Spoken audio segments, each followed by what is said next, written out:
ఉడల మరో big update చూస్తూ ఉన్నాం. డ్రగ్స్ కేసులో టోనీని పోలీసులు అదుపులోకి తీసుకున్నారు. ఇక కస్టడీలోకి తీసుకున్నటువంటి పోలీసులు మనీ లాండరింగ్ అంశాన్ని కూడా పరిశీలిస్తున్నట్టుగా సమాచారం అందుతా ఉంది. పోలీసులు టోనీ బ్యాంక్ ఖాతాలకు సంబంధించి విషయంపైన ఆరా తీస్తున్నట్టుగా తెలుస్తుంది. టోనీ బ్యాంక్ ఖాతాకు భారీగా లావాదేవీలు వచ్చి చేరాయి అనేటువంటి విషయంపైన ఫోకస్ పెట్టారు.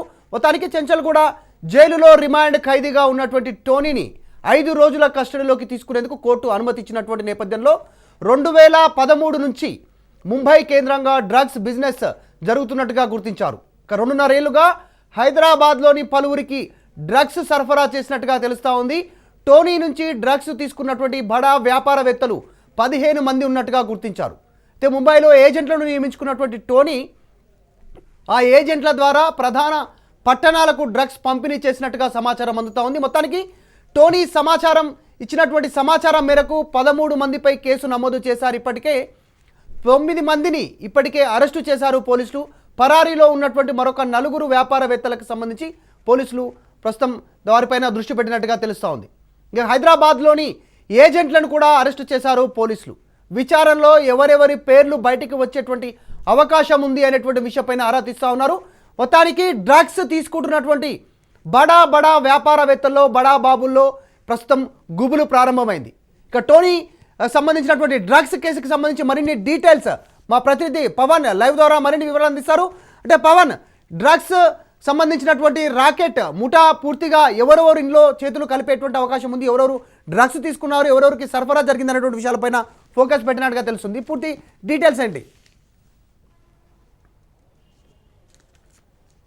డ్రగ్స్ కింగ్గా ఉన్న యొక్క టోనీని 5 రోజుల కస్టడీ నిమిత్తము పంజగుట్ట పోలీసులు కస్టడీ తీసుకొని విచారిస్తున్నారు. అయితే విచారణలో భాగంగా చూస్తే మాత్రము చాలా విషయాలు రాబట్టడానికి కూడా పోలీసులు ప్రయత్నిస్తున్నారు. ఎందుకంటే ఇప్పటికే చాలా కీలకమైన సాక్ష్యాధారాలను కూడా పోలీసులు సేకరించి వాటిని ముందు ఉంచి మరీ టోనీని కూడా ప్రశ్నిస్తున్నారు.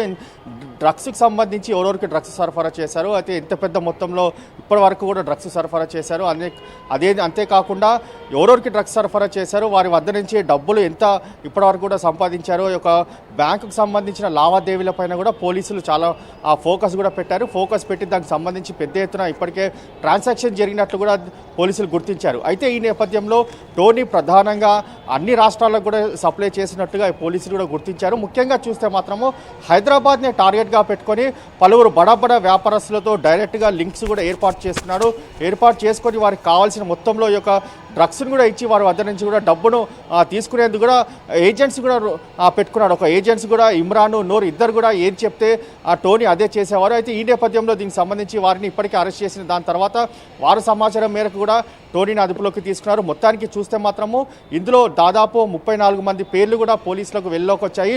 అయితే ఇంకా 5 రోజుల కస్టడీ నేపథ్యంలో ఈరోజు మొదటి రోజు కాబట్టి ఒక సెల్ ఫోన్ను ఆ ట్రాకింగ్ సంబంధించి ఒక కాల్ లిస్ట్ ఎవరైతే మాట్లాడారో, ఎవరెవరితో ఎంతసేపు మాట్లాడారో దానికి సంబంధించి ఒక సంభాషణ పూర్తిగా ఏ విధంగా ఉంది అనేది మాత్రం పోలీసులు కూపీలా అవుతున్నారు. మొత్తానికి చూస్తే మాత్రము ఈ యొక్క 5 రోజుల్లో మరికొంతమంది పేర్లు కూడా బయటికి వచ్చే అవకాశం కూడా స్పష్టంగా కనిపిస్తుంది. Thank you Pawan.